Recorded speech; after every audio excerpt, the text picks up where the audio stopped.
জুলাই ঘোষণাপত্র নিয়ে আমাদের প্রথম পর্যবেক্ষণ হলো, ঘোষণার আগে এটা আমরা দেখি নাই। জাতির এত গুরুত্বপূর্ণ একটি দলিল উপস্থাপনের আগে আগে থেকে না জেনে উপস্থিত থেকে তাদের সমর্থন জানাতে হয়েছে। এটা আমাদের জন্য বিব্রতকর ছিল।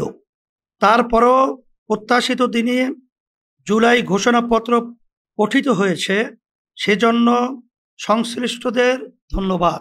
তবে জুলাই ঘোষণাপত্রে ৭১ ও ৭৫ 7 নভেম্বর ও ৯০-এর আন্দোলন সহ দীর্ঘ আন্দোলন সংগ্রামের কথা উল্লেখ করা হলেও আমাদের স্বাধীনতার প্রথম অধ্যায়ে ৪৭ এবং আমলের সবচেয়ে নির্মম হত্যাকাণ্ড শাপলা হত্যাকাণ্ড, পিলখানা হত্যাকাণ্ড ও আলেম ওলামাদের প্রতি নির্যাতন নিপীড়নের কথা উল্লেখ না করে ইতিহাসের তাৎপর্যপূর্ণ অংশ এড়িয়ে যাওয়া হয়েছে। ইসলামী আন্দোলন মনে করে এতে ইতিহাসের প্রতি বৈষম্য করা হয়েছে। প্রিয় সাংবাদিক বন্ধুগণ, ঘোষণাপত্রের বিভিন্ন ধারায় হাসিনা ও আওয়ামী অপকর্মের উল্লেখ আছে। ১৭তম ধারায় জুলাই অভ্যুত্থানে অংশগ্রহণকারীদের উল্লেখ আছে, কিন্তু কোথাও তাদের দোসর রাজনৈতিক, সামাজিক, বুদ্ধিবৃত্তিক ও সাংস্কৃতিক শক্তির উল্লেখ নাই। ইসলামী আন্দোলন মনে করে এদের পুনর্বাসনের পথ খুলে দিবে। প্রিয় সাংবাদিক বন্ধুগণ, ঘোষণাপত্রের ধারা ১৯ এ রাজনৈতিক ও সাংবিধানিক সংকট মোকাবিলায় গণ অভ্যুত্থানের মধ্য দিয়ে জনগণের সার্বভৌমত্বের প্রত্যয় ও প্রয়োগের রাজনৈতিক ও আইনি বৈধতা ও আন্তর্জাতিক স্বীকৃতির উল্লেখ করা হলেও ধারা ২৫-এ জনতা এবং ও তরুণ প্রজন্মের আকাঙ্ক্ষা অনুযায়ী আইনের শাসন, মানবাধিকার, দুর্নীতি, শোষণমুক্ত, বৈষম্যহীন ও মূল্যবোধ সম্পন্ন সমাজ নির্মাণের প্রয়োজনীয় সাংবিধানিক সংস্কারকে পরবর্তী জাতীয় সংসদের উপরে ন্যস্ত করা হয়েছে। ইসলামী আন্দোলন বাংলাদেশ মনে করে এর মাধ্যমে গণ অভ্যুত্থানের মর্যাদা ও সার্বভৌমত্বকে অস্বীকার করা হয়েছে। একই সাথে ধারা ২৭-এ জুলাই অভ্যুত্থানের রাষ্ট্রীয় সাংবিধানিক স্বীকৃতিকে উপযুক্ত শব্দ প্রয়োগের মাধ্যমে আপেক্ষিক করে পরবর্তী সরকারের উপরে ন্যস্ত করে অনিশ্চয়তায় ফেলে দেওয়া হয়েছে। প্রিয় সাংবাদিক বন্ধুগণ, গতকাল সন্ধ্যায় প্রধান উপদেষ্টা জাতির উদ্দেশ্যে ভাষণ দিয়েছেন। তার ভাষণ সুলিখিত এবং তার পাঠ আবেগ মিশ্রিত। ভাষণে সরকারের নানা সাফল্যের কথা এসেছে এবং আগামী ফেব্রুয়ারি ২৬-এ নির্বাচন আয়োজনের ঘোষণা এসেছে। এখানে আমাদের পর্যবেক্ষণ হলো, জুলাই সনদ এখনো না হওয়া আমাদেরকে সংস্কার নিয়ে অনিশ্চয়তায় নিক্ষেপ করেছে। গণ অভ্যুত্থানের ১ বছর অতিক্রান্ত হয়ে গেছে, নির্বাচনের আনুষ্ঠানিক যাত্রাও শুরু হয়েছে। তিনিও বারংবার বলছেন ফেব্রুয়ারি দূরে নয়, কিন্তু সংস্কারের প্রতি প্রতিশ্রুতি সম্বলিত জুলাই সনদ এখনো হয়নি। সংস্কারের রূপরেখা নিয়ে সিদ্ধান্ত হয় নাই। জনতার প্রত্যাশা অনুসারে সংস্কারকে স্থায়ী করার ব্যবস্থা না নিয়ে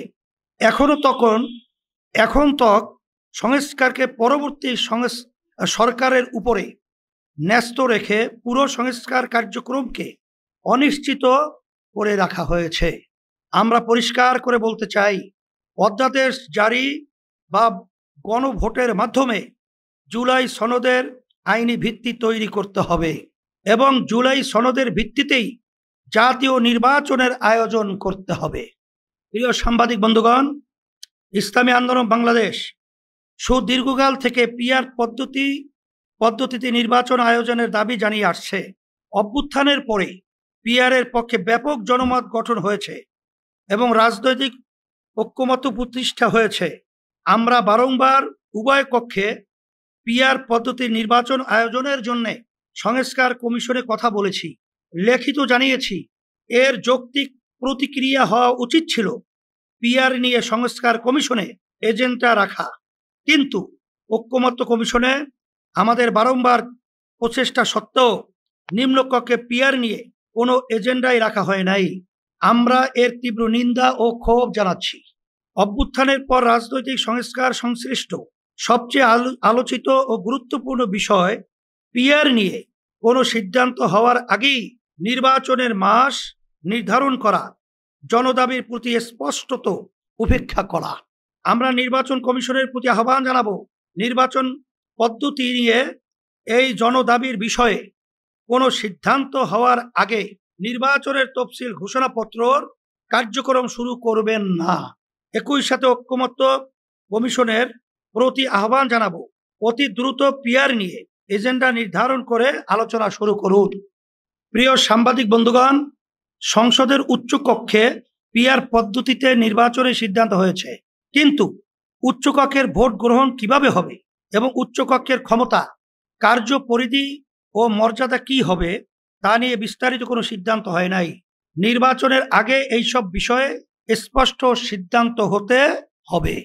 প্রিয় সাংবাদিক বন্ধুগণ, প্রধান উপদেষ্টা স্মরণীয় নির্বাচন আয়োজন করতে চাইছেন, তার ইচ্ছাকে সাধুবাদ জানাই, কিন্তু আইন শৃঙ্খলা পরিস্থিতি, আইন শৃঙ্খলা বাহিনীর নিরপেক্ষতা, সক্রিয়তা নিয়ে দেশের কেউই আশ্বস্ত হতে পারছে না। আগামী ফেব্রুয়ারির আগে এর সমাধান হবে তেমন আশা করার যৌক্তিক কারণ এখনো দেখা যাচ্ছে না। আমরা মনে করি, দেশের আইন শৃঙ্খলা উন্নতি না হলে আগামী নির্বাচনও কলঙ্কিত হতে পারে। লেভেল প্লেইং ফিল্ড তৈরি না হলে নির্বাচনে অংশগ্রহণ করা আমাদের জন্য কঠিন হবে। তাই বলবো, আইন শৃঙ্খলা পরিস্থিতি উন্নতির জন্য জনপ্রশাসন থেকে ব্রিটিশদের অবশিষ্টাংশের ব্যাপারে দ্রুততার সাথে সিদ্ধান্ত নিন। দল নিরপেক্ষ পেশাদার জনপ্রশাসন গড়ে তুলতে কার্যক্রম জোরালো করুন।